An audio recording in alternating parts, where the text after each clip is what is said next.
गत विधानसभा 9 तारिख दिन पारित होता विधेयक पूर्वतन विधायक मानकर पेंशन एवं दरमा विषय जो बिल टी पारित होती से बिल को समस्ते समर्थन करथिले मध्य आमर प्रिय नेता नवीन पट्टनायक सबुबेले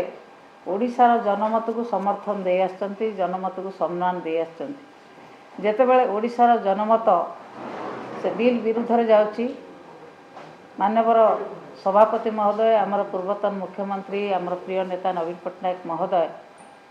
तांको दरमा तो से केबे नियंत नहीं, से मुख्यमंत्री हला दिन राजनीतिक आसला दिन से दरमा दान कर दियंती, तांको दरमा तो से केबे नियंत नहीं राजनीतिक आसला दिन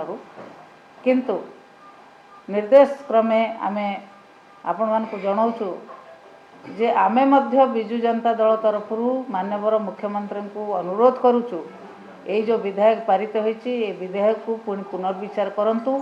एवं लोकमत जहाँ अच्छी लोकमत को सम्मान दियंतु।